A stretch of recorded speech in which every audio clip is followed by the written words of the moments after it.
നമസ്കാരം. നമ്മുടെ കൂടെ നമ്മുടെ സ്വന്തം ഷിജേട്ടനുണ്ട്. നമ്മുടെ സുഹൃത്തും കൂടിയാണ്. നമ്മുടെ പല ഷോസിലും കാണാറുണ്ട്. ഇന്നാണ് എത്താൻ പറ്റിയത്. ഞാൻ കുറേ നാളായിട്ട് ഇങ്ങോട്ട് വരണമെന്ന് ആഗ്രഹിച്ചിരുന്നു വെച്ചാണ്. പക്ഷേ ഇന്ന് ഞാൻ ആദ്യമായിട്ടാണ് ഇവിടെ വരുന്നത്. എന്നെ ശരിക്കും അത്ഭുതപ്പെടുത്തിയ രണ്ടുപേർ. കാരണം ഇവരുടെ വളർച്ച, ഇവരുടെ ആ ഒരു വിനയത്വം, ഇവരുടെ ജനങ്ങളുള്ള ഒരു പെരുമാറ്റം, ഇതൊക്കെ തന്നെയാണ് ഇവരുടെ വളർച്ചയുടെ ഏറ്റവും വലിയ ഘടകവും. തീർച്ചയായിട്ടും ഇത്രയും കളക്ഷനുള്ളൊരു ഷോപ്പ് ഈ അടുത്തൊന്നും ഉള്ളതായിട്ട് എനിക്ക് തോന്നുന്നില്ല.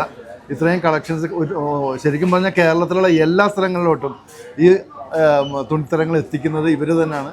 ഇവർ പാരമ്പര്യമായിട്ട് നെയ്ത്തുകാരാണ്. ആ നശിച്ചുകൊണ്ടിരിക്കുന്ന ഒരു തൊഴിലാണ് ശരിക്കും നെയ്ത്തെന്ന് പറയുന്നത്. 10,800ഓളം കുടുംബങ്ങൾ ഇവിടെ ചെയ്തിരുന്നതാണ് കുത്തമ്പള്ളിയിൽ.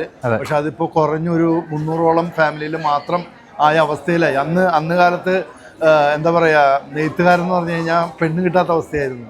പക്ഷെ അതിൽ നിന്നും വളർന്ന് ഇപ്പോൾ ഒരു അഭിമാനത്തിൻ്റെ ഒരു പ്രതീകമായിട്ട് മാറിയിരിക്കും. എനിക്ക് ശരിക്കും പറഞ്ഞാൽ ഒരുപാട് സന്തോഷമുണ്ട്. ഇവരുടെ വളർച്ചയിൽ എന്നും ഞാൻ കൂടെ ഉണ്ടാവും. എല്ലാവിധ അനുഗ്രഹങ്ങളും ദൈവത്തോട് ഞാൻ പ്രാർത്ഥിക്കുന്നു. ഇനിയും ഒരുപാട് ഉയരങ്ങളിലേക്കും ലോകമെമ്പാടും ഇവർക്ക് കടകൾ തുടങ്ങാനുള്ള ഒരു ഭാഗ്യം ഉണ്ടാകട്ടെ എന്ന് പ്രാർത്ഥിക്കുന്നു. Thank you so much.